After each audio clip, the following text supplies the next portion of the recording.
is on.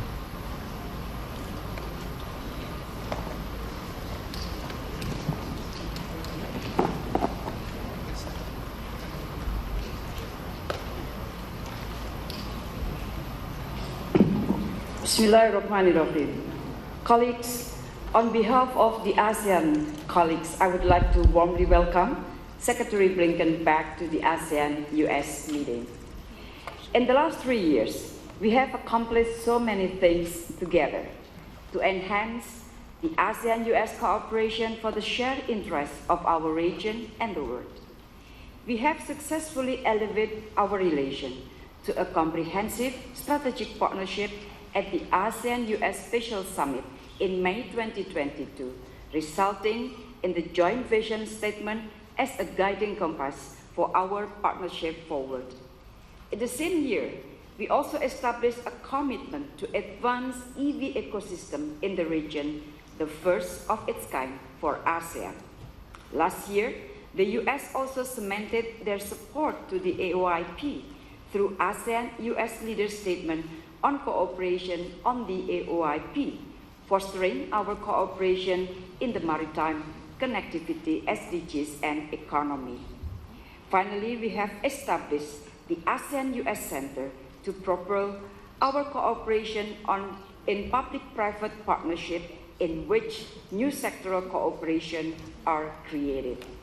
Colleagues, while we enjoy the ASEAN-US good relation, our partnership should also contribute to global peace and stability. We should be the guardian of the international laws in a consistent manner. When we talk about respecting international law, it should be applied to all.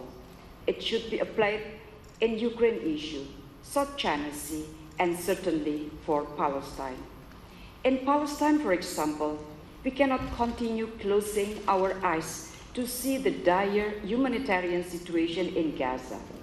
As we speak now, almost 40,000 people have died. We need a ceasefire. We need a sustainable peace to stop this human suffering. So let us continue working together for the people of ASEAN-US as well as for justice and humanity for all. Thank you very much. Now I would like to invite my co-chair to deliver his opening remark.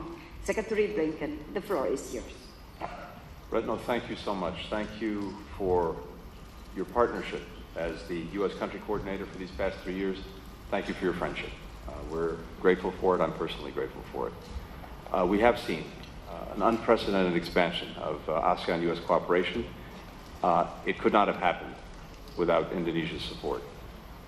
To Deputy Prime Minister and Foreign Minister Sok, the U.S. is very eager to partner with Cambodia as our next country coordinator, and we thank you for that. To our host, Saun-Sai, thank you for your leadership as ASEAN Chair this year. Let me also say to Foreign Minister Muhammad Hassan, we're very much looking forward to working with Malaysia as the ASEAN Chair in 2025. Finally, to the Secretary General of ASEAN, we're grateful for the Secretariat's partnership. We're very pleased to welcome you to Washington last month. We had a chance to talk about that earlier today. And let me also say a special thanks to ASEAN's Committee of Permanent Representatives for all the hard work and support of our growing partnership. Finally, I'd like to thank, if you'll allow me a moment of personal privilege, our own ambassador, Ambassador Abraham, for his efforts to elevate the U.S.-ASEAN partnership and relationship. As you know well, Johannes is one of our best. When he picks up the phone, Washington listens. In no small part because he used to be on the other side of the line in Washington himself. Over the last few years, the United States and ASEAN have embarked on a remarkable deepening and expansion of our ties. We've upgraded our relationship to a comprehensive strategic partnership, and we've elevated our work together on digital issues, cybersecurity, health, the environment and climate, energy, transportation, women's empowerment, all while reinvigorating long-standing lines of effort in foreign affairs, in economics, and in defense. This strengthening of our partnership is built upon common values and a shared vision of an open Indo-Pacific, an Indo-Pacific that is free, that's prosperous, that's secure, that's connected, and resilient, as our friends from Laos have emphasized for their chairmanship. As President Biden has said, ASEAN is at the heart of the United States Indo-Pacific strategy. We're deeply committed to ASEAN centrality. This means we'll keep working with and through ASEAN to tackle the biggest challenges while seizing on what we see as almost limitless opportunities. And we strongly support ASEAN's outlook on the Indo-Pacific, which shares fundamental principles with our own Indo-Pacific strategy. Our commercial and economic ties are incredibly robust, with two-way trade and investment supporting jobs here in Southeast Asia and in the United States, enhancing the economic futures for U.S. and ASEAN businesses and workers. The United States is very proud to be the #1 source of foreign direct investment across ASEAN. Through our partnership, training entrepreneurs and students to the region's workforce can succeed, so that they can succeed in the digital economy. We're improving the region's access to secure and affordable energy, also critical to economic success. Enhancing ASEAN's defenses against infectious disease to protect the health of millions of Southeast Asians is another critical line of effort. We look forward to discussing all of the work that we're doing to improve the lives of our combined 1 billion people.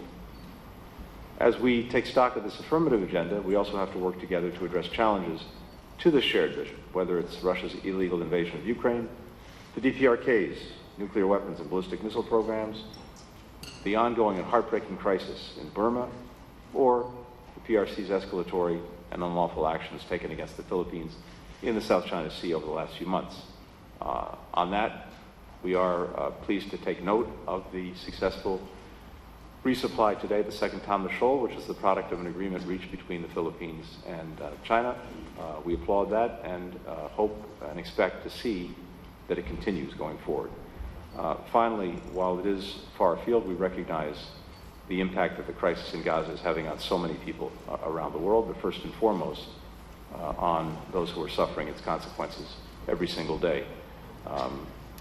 About 6 weeks ago, President Biden put forward a proposal for an immediate ceasefire, the release of hostages, and the prospect of more enduring peace and security for all concerned. And we were very gratified that the entire world came out in support of that proposal, including something we rarely see these days, the United Nations Security Council.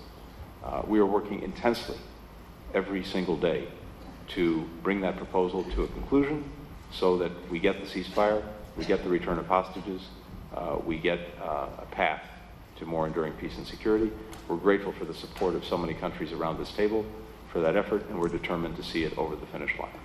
And with that, I look forward to our discussion today about how we can enhance what is already a strong, robust partnership between the United States and ASEAN and address the most pressing issues of our time, particularly those that have a direct impact on the lives of all of our citizens. We are here responsible to them, and the purpose of this partnership is to do right by them. Thank you. Thank you very much, Tony. Colleagues, before we continue our meeting, I kindly request the media to leave the room for the closed session. Thank you very much.